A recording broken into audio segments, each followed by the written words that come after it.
Redmi mobile இருக்கக்கூடிய storage problem எப்படி வந்து சால்வ் பண்றது அப்படிங்கறத டீடைலா இந்த வீடியோல பார்க்க போறோம். வீடியோ ஃபுல்லா பாத்தீங்கன்னா எப்படி சால்வ் பண்றது அப்படின்றதுக்கான கம்ப்ளீட் டீடைல்ஸ் தெரிஞ்சுக்கலாம். தெரிஞ்சுக்கிறதுக்கு முன்பாக சேனலை சப்ஸ்கிரைப் பண்ணிடுங்க, பெல் ஐகானை கிளிக் பண்ணி ஆல் அப்படின்றத செட் பண்ணிடுங்க.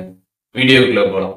ரெட்மி மொபைலில் இருக்கக்கூடிய ஸ்டோரேஜ் ப்ராப்ளமை எப்படி சால்வ் பண்ணுறது அப்படிங்கிறத டீட்டெயில்டாக இந்த வீடியோவில் பார்க்க போகிறோம்.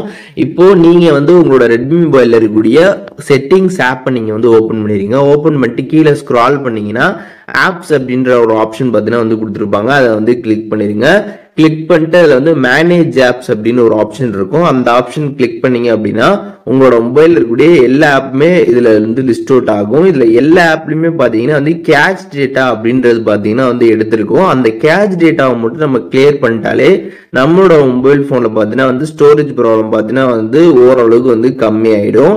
ஸோ அதனால நம்ம இப்போ அதை தான் வந்து பண்ண போகிறோம். இப்போ எக்ஸாம்பிள் நான் ஒரு ஆப் வந்து கிளிக் பண்ணுறேன். கிளிக் பண்ணிட்டு இதில் ஸ்டோரேஜ் ஆப்ஷன் இருக்குது. அதை கிளிக் பண்ணி பார்த்தீங்க அப்படின்னா கிளியர் டேட்டா கொடுத்துருப்பாங்க. அதை கிளிக் பண்ணீங்கன்னா கேஷ் டேட்டா வந்திருக்கும். அந்த கேஷ் டேட்டாவை மட்டும் நீங்கள் வந்து கிளியர் பண்ணிக்கலாம். ஸோ இந்த மாதிரி பார்த்தீங்கன்னா எல்லா ஆப்லையுமே இருக்கக்கூடிய கேஷ் டேட்டா அப்படின்றத பார்த்தீங்கன்னா நீங்கள் வந்து கிளியர் பண்ணணும். இப்போ நீங்கள் ரொம்பவே அதிகமாக யூஸ் பண்ணுற ஆப்லாம் எடுத்துக்கிட்டீங்க அப்படின்னா உங்களுக்கு அதில் வந்து மேபி அதிகமான கேஷ் டேட்டா வந்து பிடிச்சிருக்கும். அது உங்களுக்கே தெரியாமல் வந்து இருக்கும். இப்போ எக்ஸாம்பிள் பார்த்தீங்கன்னா நான் வந்து இங்கே பிக்சார்ட் வந்து எடுக்கிறேன். இந்த பிக்சார்ட் எடுத்து பார்க்குறப்ப பார்த்தீங்கன்னா அதில் ஸ்டோரேஜ் நான் கிளிக் பண்ணி பார்க்குறப்ப அதில் கேஷ் டேட்டா மட்டும் பார்த்தீங்கன்னா வந்து 177 MB கிட்ட பார்த்தீங்கன்னா வந்து பிடிச்சிருக்குது. ஸோ இந்த மாதிரி பார்த்தீங்கன்னா வந்து கேஷ் டேட்டா அப்படின்றது பார்த்தீங்கன்னா ஒவ்வொரு ஆப்லையுமே பார்த்தீங்கன்னா அதோட யூசேஜுக்கு தகுந்த மாதிரி அதில் வந்து ஆட் ஆகிருக்கும். நமக்கே தெரியாமல் நிறைய கேஷ் டேட்டா வந்து அதில் ஆட் ஆகிருந்திருக்கும். அதனால பார்த்தீங்கன்னா நீங்கள் அது எல்லாமே கம்ப்ளீட்டாக வந்து கிளியர் பண்ணிக்கோங்க. அண்ட் மெயினான விஷயம் பார்த்தீங்கன்னா வந்து ஒரு சில ஆப்புக்கு நீங்கள் வந்து பார்த்தீங்கன்னா ஃபுல்லாகவே கம்ப்ளீட் கிளியர் டேட்டா வந்து கொடுக்கலாம். ஸோ அந்த மாதிரி கொடுக்கறதுக்கு எந்தெந்த ஆப்புக்கெல்லாம் கொடுக்கலாம் அப்படின்னு பார்த்தீங்கன்னா அந்த ஆப்பில் இருக்கக்கூடிய கம்ப்ளீட் டேட்டாமே உங்களுக்கு வந்து தேவையில்லை அப்படின்னா நீங்கள் கம்ப்ளீட்டாக பார்த்தீங்கன்னா இதில் வந்து கிளியர் டேட்டா ஆப்ஷன் இருக்கும். அதை நீங்கள் கிளிக் பண்ணி கம்ப்ளீட்டாக கூட கிளியர் டேட்டா வந்து கொடுத்துக்கலாம்.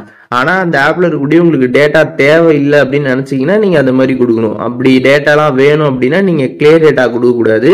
எல்லா ஆப்லையுமே பார்த்தீங்கன்னா வந்து ஜஸ்ட் நீங்கள் அதை வந்து கிளிக் பண்ணீங்க அப்படின்னா அதில் வந்து ஸ்டோரேஜ் ஆப்ஷனை கிளிக் பண்ணி கிளியர் கேட்ச் மட்டும் பார்த்தீங்கன்னா எல்லா ஆப்லையுமே நீங்கள் வந்து கொடுத்துட்டீங்க அப்படின்னாலே உங்களோட மொபைலில் பார்த்தீங்கன்னா இந்த ஸ்டோரேஜ் ப்ராப்ளம் அப்படின்றத பார்த்தீங்கன்னா நீங்கள் வந்து ஃபிக்ஸ் பண்ணிக்க முடியும். ஸோ இப்போது உங்களோட ரெட்மி மொபைலில் எப்படி ஸ்டோரேஜ் ப்ராப்ளம் வந்து சால்வ் பண்ணுறது அப்படின்றதுக்கான கம்ப்ளீட் டீட்டெயில்ஸ் பார்த்தீங்கன்னா இப்போ வந்து நீங்கள் தெரிஞ்சிருப்பீங்க. இதில் எதுவும் டவுட் இருந்துச்சுன்னா கண்டிப்பாக வந்து கமெண்ட்ஸில் வந்து மென்ஷன் பண்ணுங்கள். நான் எல்லாருக்குமே வந்து ரிப்ளை பண்ணுறேன்.